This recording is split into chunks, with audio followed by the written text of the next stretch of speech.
Well, hi YouTube, Brian James, that Micro Four Thirds guy with you once again. Good to see you on the channel. And I've been playing around my cameras tonight. I've had a bit of free time on my hands. I've been sitting in the caravan where I'm at the moment because I'm keeping my doggy, I'm keeping Alfie away from Honey because Honey's in season at the moment.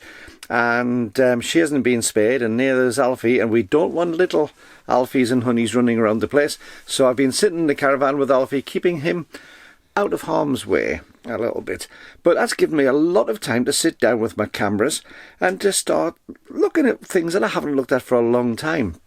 And it's been really useful actually, because we all think we know how to use our cameras. We all think we know exactly what we're doing about photography or videography, and we all think that we know all the controls. We've used them before, but we forget.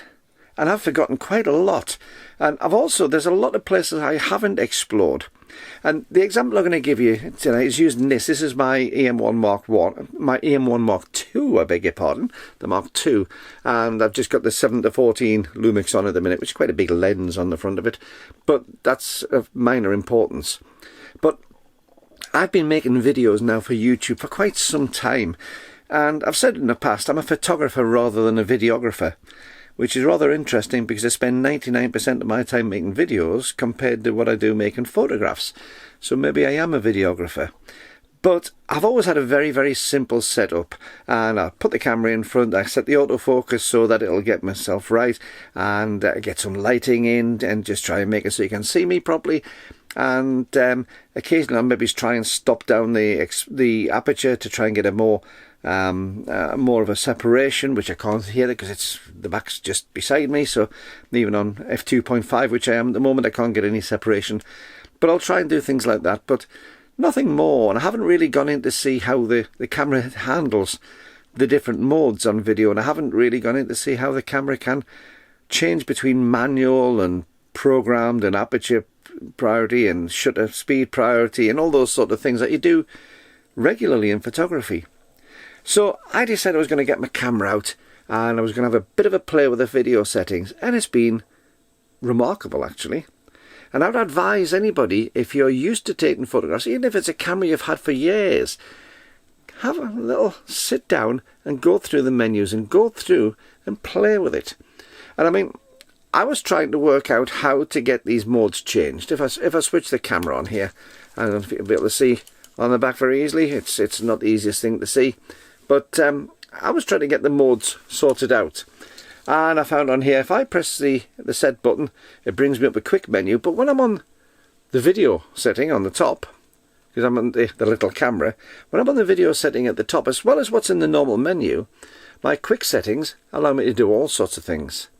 And what I was actually trying to do was to adjust the ISO. That's what I really wanted to play with. And this was prompted partly by somebody putting a message up on my EM5 Mark III video about how to get in the extended mode down to ISO 64 on video. And I thought, well, basically the internals of the EM5 Mark III and the EM1 Mark II are very similar. So I thought if I can find out how they work on my EM1 Mark II, because I don't have an EM5 Mark III, I borrowed that last one, remember, maybe I can find out. And in answer to the question, I don't think you can. I don't think you can use the extended modes. I can use any of the other ISO modes, but as soon as I started going into the extended modes down to the ISO 160 and 100 and 64, I couldn't get it down there. So I don't think there is a way. So I'd advise, if you're going to do that, maybe get some neutral density filters. However, by pressing this, I suddenly realised, of course, there's another menu there which I can play around with. And I started messing around with it, changing between the different priority modes and changing between how it's set white balances and all sorts of things. Straightforward things, but sometimes when you're in the middle of a shoot, you haven't got time to start looking for them. You're too busy trying to do the actual shoot itself before you start worrying about things like how to change the white balance, how to change aperture, how you can actually select your own ISO easily. And this has been a bit of a theme for me the whole night. I started playing with that. Then I thought, well, I'm going to do the same thing on my G9. Because, of course, the G9 being Lumix and the Olympus lens, the Olympus menus are different and how they do things differently. And, of course, the G9 has a fantastic setup insofar as video. I think far better than the EM1 Mark II. And especially with all the changes which have happened on the on the firmware after version 2 of the firmware really made video a very different prospect on the G9, far better. So I thought to myself, how do I get the frame rate up to be able to do slow speed photography, to be able to do the slow motion? I've seen all these things where you can get up to 160, 180 frames a second on that. How do I get the camera into those modes? Because there's nothing directly obvious. So I've been ploughing through the menus on that one and trying to find out what exactly is there. Now, before I go on, if you are enjoying this video, please give me a thumbs up. It really is appreciated to get YouTube's algorithms to spread the video to more and more people far and wide so they can enjoy them. And also, while you're down there, don't forget to hit the subscribe button if you would. But anyway, back to this thing on menus. When was the last time you actually started really looking through the menus rather than just going to the place that you used to? When was the last time you looked at the quick menu instead of the in-depth menu? Because sometimes the quick menu can give you some nice shortcuts to things you'd never expected. When was the last time you actually had a look at what your button and dial allocation is in menus to see if you're actually using those to the best ability? And when was it last time you gave yourself some challenges to push yourself outside your normal bounds and have to use some of the facilities that your camera's got? I know the answer to those questions on me is very, very rarely. As I said at the beginning of this video, when you get a new camera, you tend to sit there and you'll go through the whole lot. You switch it on and you'll bring up the menu and you'll see all sorts, and especially on the full menu, and especially when it's something like the Olympus menus, as we've discussed plenty of times on here in the past, aren't the, well, they're not the nicest of menus, up until the OM1 at least. They leave a bit to be desired.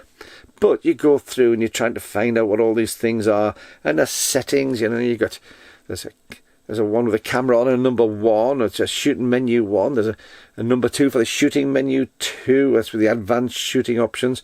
Then of course you've got your video menu, and you've got your playback menu, and your detailed camera options, and your setup menu. Oh goodness, there's such a lot on there. And if you go up to say if I go up to, let's bring it up, if I go up to my shooting menu 1, well, I've got loads on that. Shooting menu 2, I've got loads on. If I go down to, you know, if you go across there, there's all sorts of things on here. Go to the settings. Well, the settings menu, you've got A1, A2, A3, A4, B, C. Well, for goodness sake, what do they all mean?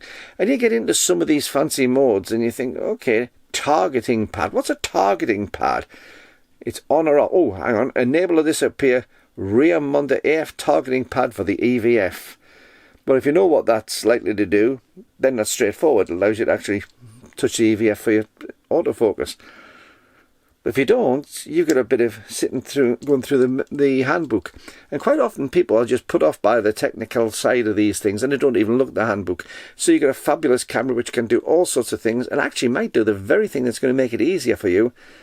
But because of an ignorance over some of the terminology, and you don't bother reading up on it. Even worse when you're using two different brands of cameras. When I've got the Lumix and the Olympus, quite often the same thing has a totally different name on the two. So it is worth going through the menus and going for the things which you don't normally use and doing a bit of research. Look through the handbook. If you haven't got a manual for your camera, by the way, you can get manuals for almost every one of the digital cameras very easily on the internet just by doing a search on manual, then the camera's name.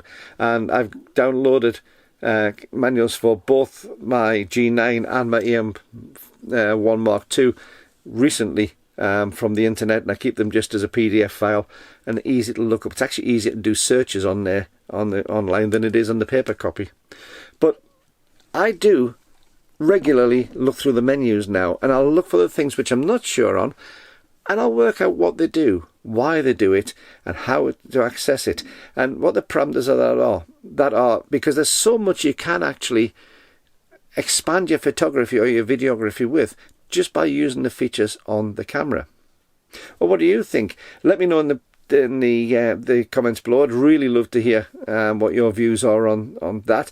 Do you actually look at the menus regularly, or is it something you haven't looked at in years? Let me know below. Also, while you're below, you'll find that there's a link, which I'll put here as well, but there's a little link down in the comments. First of all, if you just want to give me a one-off buy me a coffee payment, there's a PayPal link down below that you can do, and thank you for everybody who has up to now. Or if you'd like to become one of the patrons of the channel on Patreon, we have a community, and I can put extra videos up there, at least one video a month, which is put out first to the Patreons. And if you want to do that, again, there's a link here, and there's a list of these wonderful people, which are just here, who've actually become patrons of the channel already, and I thank you all for that. So until the next time, keep on taking your camera out, keep on taking your photographs, and keep on enjoying your photography. Have fun with your camera. Bye-bye.